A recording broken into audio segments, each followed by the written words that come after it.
The Porsche 911 family continues to grow. This time it's not just about some high horsepower version with park bench wings and visions of sub 7-minute Nürburgring times.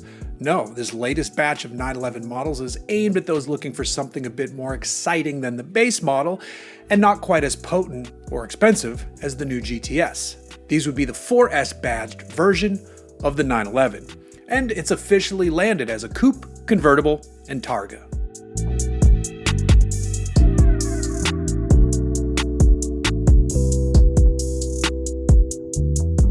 Per Porsche, all-wheel drive is a strong buying factor for those shopping for the Carrera S. The automaker says that nearly half of its US customers who buy an S go for the 4S version specifically. Personally, I think rear-wheel drive on a 911 is where the magic happens. But if I lived in an area that has actual seasons, I might be inclined to go with an all-year-round ready Porsche. Plus, Porsche has it set up so that Porsche traction management system is rear biased right from the get-go. You don't need to press some buttons and set up the car by diving into menus. It's ready to party when you twist the fake key. Or press a button. I don't really know which setup these have, nor do I think it actually matters as much as some people complain. What's actually important is the performance on tap here. The Carrera 4S features that 3-liter twin-turbocharged flat 6. It's good for 473 horsepower and 390 pound-feet of torque.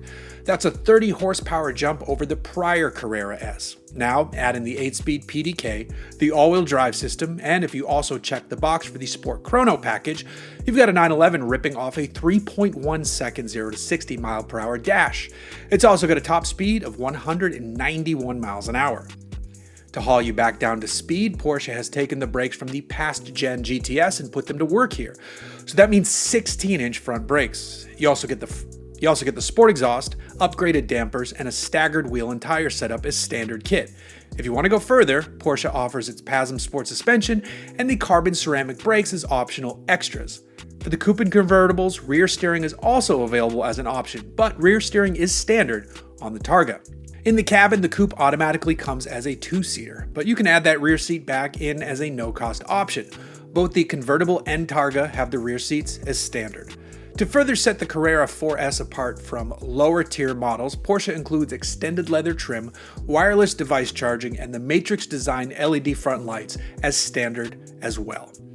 No word on the price just yet, but you can configure one on the Porsche site now if you're looking for a fun little time waster.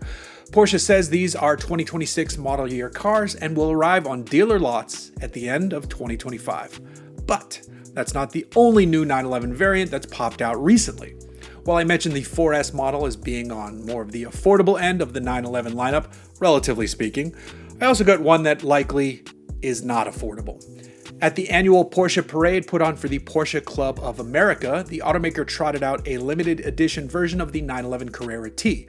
This one is in fact a bit more than just that, however, as it's a new take on the Club Coupe. These are models that have been created for PCA Club members. Porsche takes one of its latest 911s, upgrades it, and then typically raffles off one for a PCA member to win.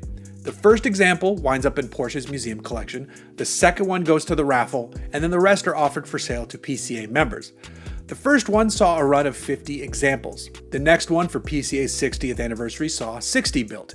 You can probably guess how many will be built for what is now the 70th anniversary of the PCA. So what does this 2026 911 Club Coupe get?